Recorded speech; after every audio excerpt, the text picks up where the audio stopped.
আসসালামু আলাইকুম বন্ধুরা, নমস্কার, আদাব। অন্যান্য জাতির প্রতি জানি আন্তরিক শুভেচ্ছা, অভিনন্দন ও ভালোবাসা।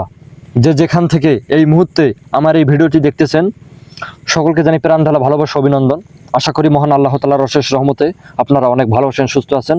সকলের দোয়ায়, আপনাদের দোয়ায় আমিও অনেক ভালোবাসি, সুস্থ আছি। তো যে পুতুলটাকে দেখতে পাচ্ছেন, সেই পুতুলটা সম্পর্কে একটু বলি। এটি শয়তান জিনকে হাসিল করা হয়েছে এই পুতুলের মাঝে।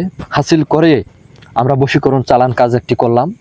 যারা তন্ত্রমন্ত্র বিশ্বাস করে না, যারা তন্ত্রমন্ত্র বিশ্বাস করে না, যারা তন্ত্রমন্ত্র বিশ্বাস করে না, শুধু তাদের উদ্দেশ্যেই, শুধু একটু ভিডিওটা একটু ভাসান, আমাকে ফোকাস করেন।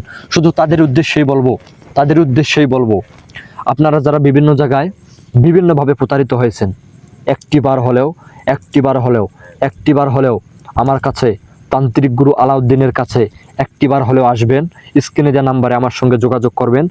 আপনি আপনার কাজ সম্পর্কে, আপনার কাজের সমস্যা সম্পর্কে আমার কাছে নিজে এসে নিজ চোখে আপনি আপনার কাজ দেখতে পারবেন। আসলে কাজ কাকে বলে? যারা ভণ্ডামি করতে চায় ইউটিউব জগতে, তাদের ভণ্ডামি বের করব, তাদের ভণ্ডামি বেশি দিন টিকবে না।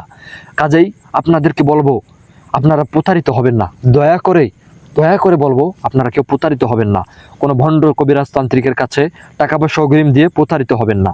একটিবার হলেও যদি আমাকে বিশ্বাস করেন, একটিবার হলেও আমার নাম্বারে যোগাযোগ করে আমার কাছে আসবেন, আমার বাড়িতে আসবেন, আমার সঙ্গে যোগাযোগ করবেন। আমি আপনাকে কাজ করে দেব। কাজ হবে না, আমি আমার মুন্ডু কেটে মা কালীকে ভোগ দেব। কথা দিলাম আপনাদেরকে। কাজ কাকে বলে আমি আপনাদেরকে দেখে দেব। বারবার প্রতারিত হয়েছেন, তন্ত্রমন্ত্র প্রতি বিশ্বাস হারিয়ে গেছে, একটিবার হলেও আমার সঙ্গে যোগাযোগ করবেন। আপনার কাজ আর আমি বুঝবো। সর্বোচ্চ 7 দিনের ভেতরে যে কোনো সমস্যার কাজ আমি করে দেব। একটিবার বিশ্বাস হলেই ভাই আমার কাছে আসবেন। যারা প্রতারিত হয়েছেন তাদেরকে আমি ভালোবাসি, তাদেরকে আমি কাজ শিখিয়ে দিতে চাই, তাদেরকে আমি কাজ করে দিতে চাই। যারা ভণ্ডামি করে, তাদের ভণ্ডামি বেশি দিন টিকবে না। তো ধন্যবাদ সকলকে, ভালো থাকবেন, সুস্থ থাকবেন। অনেক কথা বলেছি, ভিডিওর মাঝে কোনো ভুল ভ্রান্তি হয়ে থাকলে অবশ্যই ক্ষমাস্বরূপ দৃষ্টিতে দেখবেন। ধন্যবাদ। আশা করি অন্য ভিডিওতে আবার দেখা হবে। ধন্যবাদ, সুস্থ থাকবেন, ভালো থাকবেন। আল্লাহ হাফেজ, ধন্যবাদ।